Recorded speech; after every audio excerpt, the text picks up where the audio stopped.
I know it's been a 7 week process, so I just wanted to thank you again for all of your hard work, all of your enthusiasm, every step of the way. In particular, the final assignment that you did, you knocked it out of the park. We're actually going to use some of your insights internally here, and the entire team thinks very highly of you. Everyone you met at the happy hour, we invited you to. All of the managers on both of your panel interviews really likes you. And I also connected with your VP that you used as a reference. He and I had a really strong conversation, so we'll definitely be staying in touch moving forward. But despite all of that, we have unfortunately made the decision to move forward with another candidate that just has a little bit more experience than you. So best of luck out there. Thanks again. I got to jump. Cheers.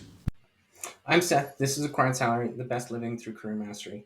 In today's short talk, I'm going to discuss how human resources and talent acquisition is failing the average working professional. I'm going to do this by examining some of the best hiring practices or takes that I've seen on LinkedIn recently. In doing so, I hope to teach you how to think critically as a business owner, a manager, or a general employee so that you can get more done and use this as leverage to level up in your career. The best place to start is with the biggest pain point that most people face, and that is the broken recruitment and hiring process. Abraham here has a great post covering it, so let's read what he has to say. The job application process today is a complete mess. I keep hearing the same frustrations from people trying to work or find work. They're competing against hundreds, sometimes thousands of faceless applicants. They're navigating automated systems where resumes are just a keyword search away from rejection. They rarely get a shot to make a personal connection or actually show what they bring to the table. Most of them feel invisible. While companies are always complaining about the difficulty of never being able to find strong talent in the market. Here's the issue. The platforms that were supposed to make things easier, ZipRecruiter, LinkedIn, Indeed, etc., just aren't working anymore. What started out as solutions has turned into Tinder for corporations. Job seekers are getting funneled through this ridiculous conveyor belt that ignores their real potential, tossing them out based on a few keyword filters. Meanwhile, companies are being dumped piles of resumes at their doorstep, forcing them to quickly sift through endless applications without giving them a proper look. Neither the company nor the job seeker benefit from this meaningless and artificial exchange. This isn't this issue isn't that these recruiting platforms are intentionally making it harder. It is that their business model is broken. They make the most money off of posting fees, clicks, and subscriptions. Job applicants are being marketed like hell on these platforms, but are they actually being hired? It's time to rethink the entire process. We need hiring tools that value real talent and potential, not just who beats the algorithm. Focus on building real connections instead of just making better filters, and work for everyone, not just the middlemen. In this market, it's more crucial now than ever. I think he hits the nail on the head here. However, after identifying the right problem, he's only providing the high level criteria of what the optimal solution would entail. This raises the question of how can we create that optimal solution? If you've watched any of my previous videos, you know I have some ideas around the process, but the difficulty comes in driving change industry wide. Truth be told, it's virtually impossible at this point. The only way to do this would be to get in the room with the key decision makers and gain their buy in to change the system as it exists today. This is it is very likely that the leaders and key decision makers know the problem exists, but at this point in time, they don't view the problem as a significant problem that will drive cost savings for the companies that they work for.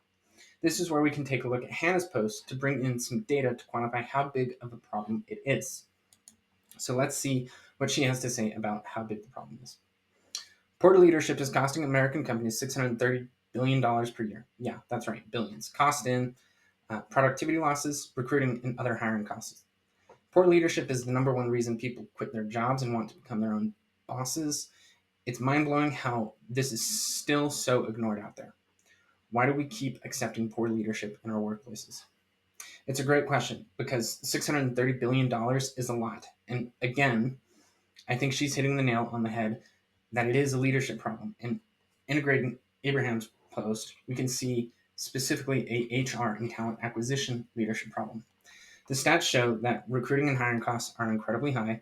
And I've covered the stats around the cost of recruiting in previous videos, but the question here is how can we create the optimal solution and it still hasn't been answered. I think the right answer comes in how we train and approach the hiring process in general. And we can look to innovative leaders that focus on HR and apply their process as a start. One of the best leaders that I like to look to is Layla Hormozy. So we can take a look at her hiring process as described in a brief post. When I'm hiring, I look for four things. This helped our companies to increase retention. Expectation match. Do the expectations that I have for the job match the candidate's expectations of the job? Values match. Is the candidate a cultural fit? To better understand if they are an honest person about their answer, I ask, tell me about the hardest conversation you had at work in the past month. Potential match. What are the next two roles that they could have in the company if they absolutely crush it in the next 6 months? Skills match. I break every open role into 5 skills. I ask questions and tests in the interview to see if the skills match the necessary skills for the role. If they match all four, I will 99% of the time hire them. So, as we can see, Layla is a fundamental first problem solver. I say this because she focuses on just a few fundamental aspects of the candidate: expectations, values, long term growth potential, and a very short list of skills. Using this fundamental first problem solving approach, she's been able to increase employee retention and therefore save on recruiting and hiring costs. This sits in stark contrast to the countless conversations I've had with many recruiters and hiring managers, especially in the past year, who seem to be looking for reasons to disqualify candidates rather than reasons that a candidate is qualified. Further, it's absolutely true that when it comes to hiring decisions, you have to measure the risks when hiring certain candidates. But as things are today, the balance of this risk reward system seem very unbalanced. As all of my conversations with recruiters and hiring managers has pretty much resulted in them in a roundabout saying they're looking for a unicorn candidate while expecting not to pay for unicorn prices. So when it comes down to it, calculating the right risk is important, specifically as your risk reward ratio is important in terms of if you make a good hire or a bad hire. But you can think of it as a balance of reasons to hire a person versus reasons not to hire a person. And when it comes to the reasons not to hire a candidate, the lack of certain skills that are not core to the role should not be considered reasons not to hire the candidate. This errs on the side of looking for a unicorn. Remember, it's all about fundamentals first. If the core four aspects that Layla talked about are a match, then it's probably a good idea to hire them. Now, I know I sound like I'm on my high horse about hiring practices, but this is extremely important, especially for the younger generations, specifically Gen Z. And if you don't believe me, we can take a look at another LinkedIn post that kind of identifies why this is an important issue. So, 6 in 10 employers are firing Gen Z grads they just hired. Why? The Gen Z firing squad says 75% of employers claim they are unsatisfactory, 50% say they are hard to work with, and 46% say they lack professionalism. And Jan goes on to say that quickly dismissing Gen Z could be a costly mistake. This generation is innovative and tech savvy. The challenge lies in better mentorship and onboarding, not just cutting them loose too soon, because Gen Z isn't the problem, outdated management is.